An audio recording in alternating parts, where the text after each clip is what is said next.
Hey. Still in that Larry fire, you know what I mean? And on his month of all months, too. My bad, bro. I didn't mean to do that. Black Story. Whack History Month, I mean. Yes, sir. I don't know how we do it. I'm rocking the all black hoodie just for us. Yep, and I got a black shirt just for them. You so trash, bro.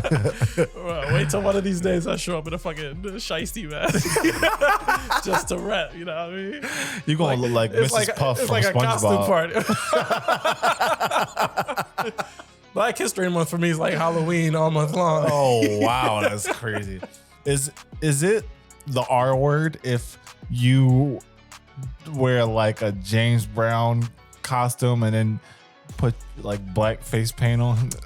Really push the limits there. We'll see how that goes. I can give it a shot. I don't think it'll end well. Yeah, I don't know. But welcome back to the Mancave Podcast, y'all. We just in here vibing, having a good time. We got a lot of juicy stuff for y'all to catch up on, and we're gonna try something different today. We're gonna have a shorter episode. We'll see how that works. If you guys like it, make sure you let us know in the comments, and we'll keep this format for the foreseeable future until we decide to change it. Until you tell us otherwise. Like, guys, we want longer content. Well, relax. Longer content's crazy. I know Larry got that longer content. It's crazy. All right. Let's turn that music off before Larry starts freestyling. We know how they do. You just going crazy. I only have a limited amount of time in this one.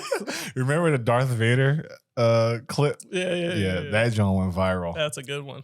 I don't know why people really fucked with it. We might have to repost it just for in honor of Black History Month. Yeah. Fuck with that annual clip. All right, so let's get into it. All right. What was it, last week and a half ago? Mr. Ben Shapiro put out a trash. So here's what I'll say.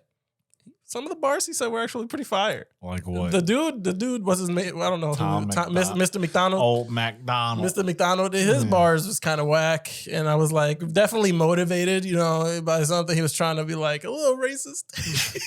You know what's crazy? Before he even started rapping, I was like, he probably raps like Machine Gun Kelly. And then sure enough, right out the gate. Yeah, Machine Gun Kelly flow. But the Ben Shapiro, I mean, when he started, I was like, all right, that's all right. Did you really say that? Yeah. No, you didn't. What did he say? Way. What did he say? That his pockets are Lizzo? I was like, I fuck with that. Bro, and then when he was talking about the yarmulke, no cap, I was like, oh, I like that. He rapped like a trash supercomputer. He sounded like AI. He sounded like somebody put Chat GPT on his voice and then just spit it back out into the microphone. Like I was like, okay, I see what you're doing here, but this isn't really entertaining. Like this is garbage. This is like you doing what you normally do over music. Right. Yeah, exactly. If anything, you slow down. He just he be hypersonic in interviews. Well, that'd be Eminem just on a regular basis. But what did you really think? What was your first thoughts when you heard the song? Well, like it was actually that. You were like, "Oh, this is fire." Not to the Mr. McDonald. The Mr. McDonald shit was whack. I'm gonna say that. But Ben Shapiro, I was like, he's not a rapper. Right. He's not claiming to be a rapper. He's doing it for fun. It's not like he was really trying to do nothing. So I see where he was coming from. Okay. And corny is fun sometimes. And the shit that he was saying, it was nothing crazy. Do you really think he was being corny, or do you think he thinks rap is corny?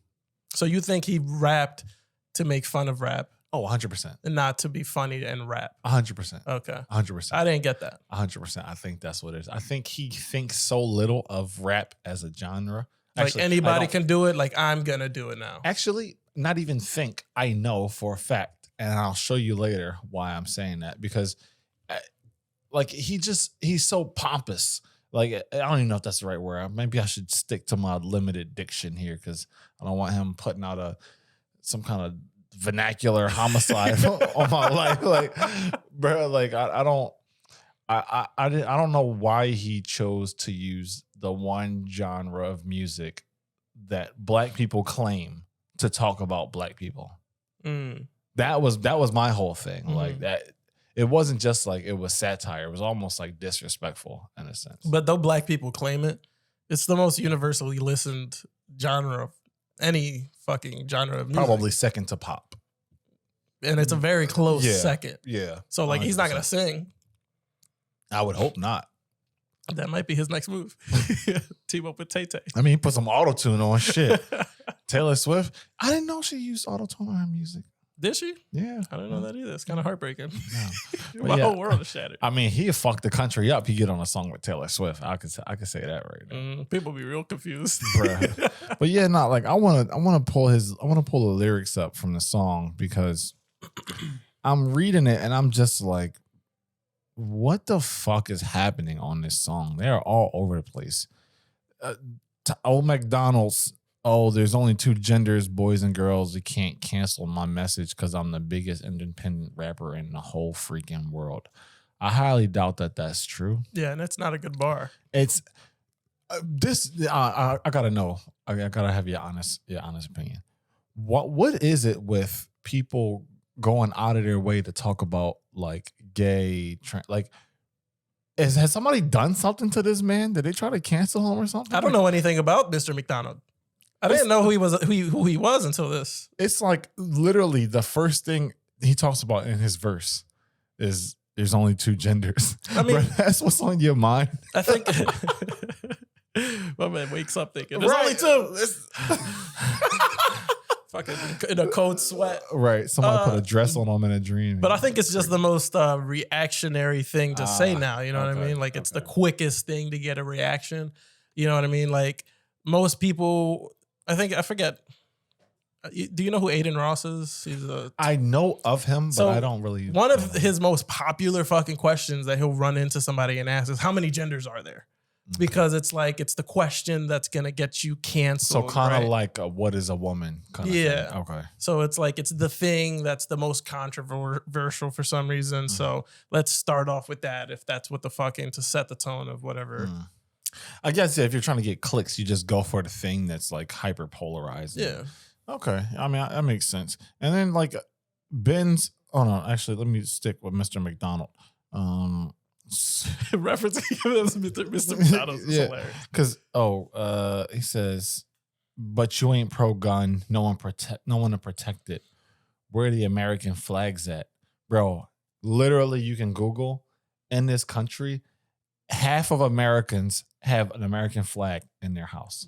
Which is insane when you think about it. Half the country has a flag in their house. Yeah, we need to remember where we are. You don't want to forget that. Passport and the news don't tell you every 5 seconds. Like, homie, I can't go outside without a fucking F-150 having 6 flags. Attached to the back of my God. And you know they're doing 100 miles an hour, cutting everybody off. I'm like to say that there's no flags in this country is crazy. It's crazy. I've never thought, hey, I haven't seen an American flag in a while. So that one didn't make sense to me. It didn't. That's a fight that no one is claiming. At least I haven't heard that argument before. Who's complaining about that? And then he says, they've been taken down. They all been replaced with BLM flags or a rainbow. People only put BLM stuff in their window not to get robbed. Exactly. Like, if I move into a certain neighborhood, I might have to throw that shit up. Black Lives Matter in the window. Fucking real big, bright. It's almost like a white flag or a stop sign. That's why these mom and pop shops got them. You know? They're not trying to get fucking robbed. We want you. Hey. We also don't want you to wear your hoodie here, but Black Lives Matter. That's crazy. That is crazy. That's super violent. Like they still follow you around the store, but tell you your life matters. Yeah. We care about you. Just don't steal shit. We just care about you while you're inside. Yeah. Once you leave, it's whatever. Just like everybody else. And Mr. Shapiro, let's find his lyrics. He did say my pockets are like my money like Lizzo in my pocket. He did say. Yeah, it's a bar actually. I mean, that might have been the only bar in the whole damn thing he had. Okay, you like the Yamaka homie, no cap. No cap. Okay. I like that one too. Okay. What amazed me was he said, let's get a Billboard #1. And then that shit was #1 on iTunes. Hey, influence is strong. Influence is strong. It kind of says a lot though. Like people will go out of their way to support a troll like Ben Shapiro.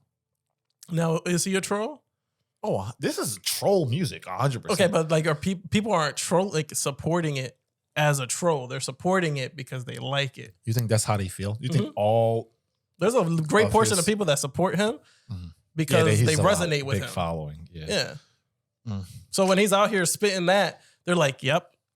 And then they listen to that on the way to work, at work, and on the way from home. Which is kind of crazy when you think about it, because anti-Semitism is at like an all-time high right now. Yeah. Right? Ben Shapiro's Jewish, if I'm not mistaken. And you made a song with a guy, get this, about America, right? And he's from fucking Canada. Which one? Tom McDonald. Oh, okay. Is not even American. So we have a Canadian over here talking about how where's the American flag? Bro, maybe leave your home country. Maybe that's why he hasn't seen them, because he's in Canada. There's the fucking question answered there. My man's in Canada looking for fucking American flags, wondering where they at. Come to America. Bro, that shit blew my mind. He's like, why are there so many Canadian flags? I don't know. And then Tom McDonald did a song with Project Pat. Like, you're talking, this line was probably my biggest issue. I'm paraphrasing, but he said, oh, we're not rapping about drugs and whatever. We're not promoting stripper poles. But you made a song with Project Pat, who's like known for like hood rap. He's a Memphis legend. Like, you're a fucking hypocrite. Like, this whole song is just like, it's just a reaction. Just to get a fucking reaction out of people. And they did a fucking fantastic job. Right? Fantastic job. Talking about it. I hate you, motherfuckers. But isn't that like a version of race baiting in a sense? I mean, it could be argued, right? Because if it's kind of, so race baiting normally is like we talked about, the Purge movies do it often, right? Where it's like they paint a picture of like black people being a victim or something. Yeah. So that people can like sympathize. Yeah, exactly. Yeah. And they're trying to bring in like a certain demographic of people. And that's exactly what that's doing, where it's like, hey, without saying it, where are my white people at? Right. That support what we're saying, because you know what I mean? So. Yeah. Bruh, I would love to be white for a day to know what are you seeing? What are you watching on TV that makes you feel oppressed? Because I don't fucking get it. Am I missing something?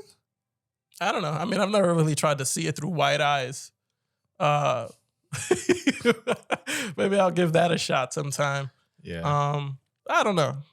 I mean, let us know in the comments, like, if you feel like as a white male, female, you know, however you identify, like if you feel like you're oppressed in some way because of living in America, which is the whitest place in the whole goddamn world. Is it? I thought there's more minorities now than white people. Almost. So we're getting there. Oh, getting there. We're fighting the good fight. It was just surprising why they want to get rid of birth control and abortions, because minorities are the biggest proponents of that, most likely. But I don't think so. You don't think so? Proponent, like, against it? No. Like they utilize it the most? Yeah. No, I think white people definitely. Do they? I think that's why they want to get rid of it. Because white people are using it so frequently that now they're losing their army, right? Their fucking soldiers are being killed before they show up. I did read that white women were having less children. Mexicans ain't out here having abortions. Puerto Ricans ain't out here having abortions. Black people might get... Mexicans are Catholic, right? I think so. A lot of them are. A lot of them are. Yeah. So they're out here giving birth. That's why you got 7 of them in a car. I ain't say it. That's George. Y'all take that out with bro. So yeah. I think that's a real fight against abortion and shit. All right. So this is the last thing I'll bring up, and then we can kind of transition. Sure. Ben has a #1 rap song on iTunes. I don't know if it's still #1, but it was when I looked earlier today. Mm-hmm. But my man says rap isn't music, which is kind of crazy. Okay, so my case against rap is I have the musical case against rap, and then I'll get to the cultural case against rap. So the musical case against rap is that in my view, and the view of my music theorist father who went to music school, there are 3 elements to music. There is harmony, there is melody, and there is rhythm. Okay. And rap only fulfills one of these, the rhythm section. That there's not a lot of melody and there's not a lot of harmony. And thus it is basically effectively spoken rhythm. And so it's not actually a form of music. It's a form of rhythmic speaking. And thus, so beyond the subjectivity of me just not enjoying rap all that much, it's what I've said before is it's not music. So tell me why I'm wrong. If you want to know what the guy says in response to him, Google it, because I'm not putting the fucking link up here for this clown. Okay, so it doesn't have melody. It doesn't have what is it? So it's melody, harmony, and rhythm. And he's saying that the only thing rap has is rhythm. Yeah, according to his father. No melody. According to his dad. Wouldn't the instrumental be the melody? I mean, it's kind of nobody really calls it that, but my whole thing is like, have you not listened to rappers like J. Cole and Kendrick? You know that's technically rap, right? Mm-hmm. They're like some of the most melodic artists in the rap industry. So I don't know how. Maybe he classifies it in a different way. I don't know anybody that wouldn't qualifies categorize him, rap as music or that's kind of crazy to say. It does come off very like your being a hater. your song is classified as rap music. So it's a genre. Yeah, problematic. Very weird. I don't know. All right. Let's step away from Mr. Shapiro and Mr. McDonald. We've covered Keith Lee here before, and honestly, I gotta say, my man is out here doing God's work. Keith Lee is such an honest, good person, and all he's really doing is exposing these trash ass business owners that, for some reason, follow a theme. Larry, what is that theme? They all in Atlanta. And oh man, yeah, he making black people look bad. Bro. No, he's not making black people They're making look themselves bad. look bad. I'll say that. Keith Lee he's honestly trying to bless these people with opportunities, and they're blocking themselves. So in a recent situation, he went to a food truck in Atlanta where someone invited him. There was a woman who was working in the truck with the business owner who made a social media announcement, heard that Keith Lee was in Atlanta and was like, hey, come visit us. He gets there. The woman who did the marketing is working inside of the truck. The business owner is inside of the truck. And then there's a gentleman on the side that is cutting hair. So Keith Lee, a very generous person that he is, told the business owner, hey, I'm going to give you $4,000. He paid it at the POS system. What you are going to do is you're going to give $1,000 to the man giving haircuts. You're going to give $1,000 to the woman that's working with you in the truck. You can take $1,000 and then use the other $1,000 in order to give away free tacos for the rest of the day. Okay. She did not do any of that. She pocketed that $4,000, gave apparently free tacos while he was there. But once he skedaddled, she started charging people for tacos again. Yeah. And she just pocketed the $4,000 and then went on social media in order to validate and, make herself. No, he told me to do what I wanted with the money and tried to like spin his words. And guess what? Her business is not up anymore. No one's going to go shop there. I think it's already out. God damn. It's like, why would you do that? You want to shut your business down for $4,000? When you could have made 10 times that.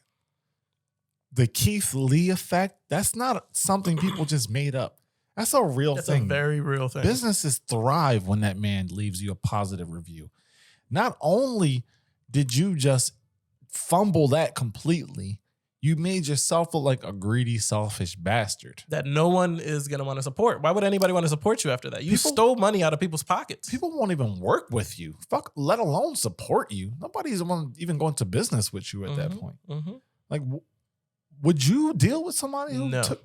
Never. Nobody in their right mind would. I literally can't trust you. And then apparently the young lady, I don't know if she's a hairstylist, she does braids. It was her brother who was the barber, and she spoke out about it. You can watch that video on TikTok. I think her name is Sherelle Hodge. She basically was like, what Keith Lee said was for her to divvy out the money however she saw fit. Not to do what she wanted to do with the money. Yeah. Like, so is it like an ignorance thing? You don't know what divvy out means, or are you just a selfish individual? I refuse to believe that you run a business and you don't know what that means. You'd be fucking surprised, bro. Oh my God. Like, he didn't say, hey, here's $4,000, do this and do this and do this with it, but give it out the way that you want. That doesn't fucking make sense. Like, that doesn't. So for you to be like, oh, he told me to do it, give the money the way that I saw fit. Even if he said it how you just said it, that makes more sense than for her to hear, oh, do what I want with the money. What? Yeah. And he explained it, like, why he said it the way that he said it. He made a statement because obviously this blew up all over TikTok. People were reacting to it. And Keith Lee just, he gave a response. Yeah, I'm going to pull that up here. And I do be feeling bad for him sometimes because like he just wanted to do a generous gesture. He wanted to support this business. He wanted to support the people that were working out there, and he wanted to even give out free tacos so people have an opportunity to taste her food. And then it turns into this, and now he has to give a statement after the fact to clarify what he meant, which it should never have happened in the first place. To be honest, there's not much to talk about, but there are a few conflated and confused things that's going around about the situation. So let's talk about them. 3 days ago, me and my family went to Sweetly Seasoned Food Truck. Number one, nobody had any idea we was coming. They found out we was in Dallas like everybody else found out we was in Dallas because we was posting videos in Dallas. So in hopes of us coming, they had t-shirts made and they was on live all day. So me and my family wasn't in cahoots with none of this. We was all under the impression that they were a team and this was a normal routine for them. The barber being there, the braider being there, family being there, a lot of people being there. This is our first time here. We are customers. We have no idea what's going on behind the scenes. Number two, I was never under the impression that haircuts was free. Again, my family was watching the lives. We knew that he was cutting hair for $40. So when we walked up and I said I want to get his $1,000 to the barber to do free haircuts and $1,000 to the braider to braid hair, it was because in the original video, the son said it was slow due to marketing. That's marketing.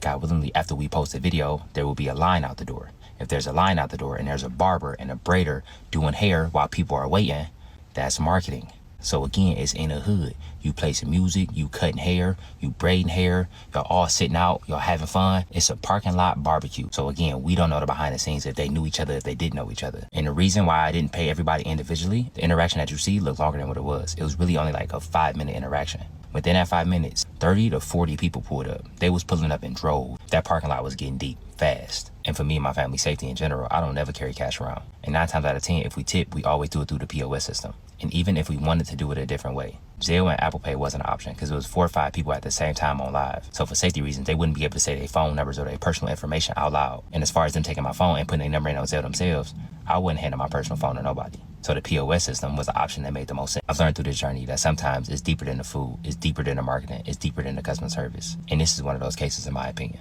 Sweetly Seasoned got a lot to figure out, and I thank God in advance that they do figure it out. The last thing I'm gonna touch on is the son is misconstruing something that I said, and I don't appreciate it. After I said out loud in detail what we deemed the money to be used towards, I also said y'all can divvy it out how y'all feel necessary. Meaning, after the money hits, because it's a POS system, it don't hit the same day. Y'all can send it out through Apple Pay, through Zelle, through Cash App, through check, through cash, however y'all feel necessary to spread it amongst the team. I thought and I still think that that's a very clear statement, but it's being misconstrued, in my opinion, intentionally misconstrued, that I said and the mom and the son can say who get the money and who don't get the money.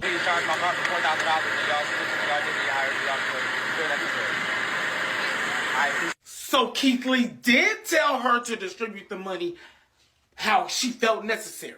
I never said that. Regardless of what was going on behind the scenes, I felt on my heart to do what we did. So for the mom to go on the back end and disregard where my heart was at and what I felt like God was telling me to do in that moment and distribute the money how she felt necessary is 100% wrong in my opinion. I see the memes and I see the jokes, but I am not in the business of shutting businesses down. Her actions did not sit right with y'all and her customer base. That resulted in the situation that she in today. We just ate the food and left a tip. I pray in advance that everybody in the situation stays safe. That's my biggest concern. Thank you. I appreciate y'all. Bro, kill me with the fucking face up, close up. Yeah, Jones, I love bro. it. Like, what are you doing, bro? Such an odd choice. Yeah, like, what kind of marketing skill is that? Like, it's hilarious. Fucking face zoom. Yeah, I gotta say this because as a black business owner, I just feel like it's super important, bro. Y'all niggas be tripping. Like, what are you doing? And then, also, like, to everybody involved, like, I feel like everybody's reputation is important, especially like when you're selling either whatever your product is, or you're talking about your customer service. Situations like this, if you're ever involved in something like this, handle it off the internet. Reach out to these people like, hey, listen, I saw what Keith Lee or I heard what Keith Lee said. You're not going about it the right way. handle it like, person to person or over the phone or something. Because you start making videos and shit, you just shooting yourself in the foot, and you giving the whole world an option to chime in, which obviously is not working out in this food truck lady's favor. I just feel like y'all making all of us look bad with this dumbass shit. Yeah, if you find yourself going on the internet to combat all of TikTok, you probably fucked up. You probably fucked up somewhere. And just do what the man said. Don't take that man's money and just keep it as yours after he fucking told you what to do with it. Not a good look. So yeah, I mean, if you find yourself stealing money from a black man as a black person on Black History Month, you gotta do some you gotta do some fucking deep digging. Figure yourself out, man. Yo, that's crazy. You gotta really figure some shit out. This ain't the dream Martin Luther King had. Not at all. Y'all gonna make Ben Shapiro put out another diss record about us. And then what? Homie, I got cheese. I'm not stealing tacos. Oh shit, my Fuck bad. y'all. Fucking rap battle Keith Lee. Oh Lord Jesus. But yeah, and like the Keith Lee effect is very real, bro. So don't be out here. Stop blocking your blessings. Literally. Like that's really what you're doing. Literally. Like you think about it, even if that day you don't make $4,000, which, I don't see how you could make $4,000 in a day selling tacos, but whatever. He paid you. Like he paid you to do a certain job, and you took it upon yourself to, like, all right, let's say there was legit miscommunication. She didn't understand. Okay. You told the person ringing up tacos to start charging after he paid you $1,000 to give out fucking free tacos. That's not confusing to understand. If he says, I gave you this much to give free tacos for the rest of the day, and then you said, all right, and then he leaves and you start charging again, you made the decision right then and there that you were not going to listen to anything else that he said. You fucked yourself. So, not a good look. No. And then being in business is all about customer service. You don't treat the people that you're serving right, nobody's coming back to you. Yep. Moral of the story. Yep. Hey, we're going to wrap up the episode. Yo, I'm probably going to bleep this out because I was going to ask a crazy fucking question that I don't think could actually be shared with the world. So I'll ask it to you and then we'll see, but it might not make it. It might just be bleeped. Sure. I don't know. Okay. Because I was going to say that I was going to do a Fuck, Marry, Kill Black History Month edition. Have you answer and be like Malcolm X, Martin Luther King, Rosa Parks. Fuck, marry, kill. Yeah, I'm not doing that. It's out. So, yeah. We can leave it in, but I ain't doing that. We'll leave it alone. Yeah, somebody told me not to do it. Somebody was like, yeah, you should. Oh, Lord Jesus. So, I don't know if we'll leave that in. Was this our first episode of February? No, we had the taxes that we had last week, which you guys should tune in if you're doing your taxes. Wait. But that was January. Oh, no. No, it dropped February 1st. You're right. My bad. Yeah. All right, well, second episode of Black History Month. We hope we representing. Keith Lee, shout out to you doing the Lord's work. You the Black Mr. Beast. We appreciate you. Ain't that the truth? We'll catch y'all next week. Same time, same shit. Bye-bye.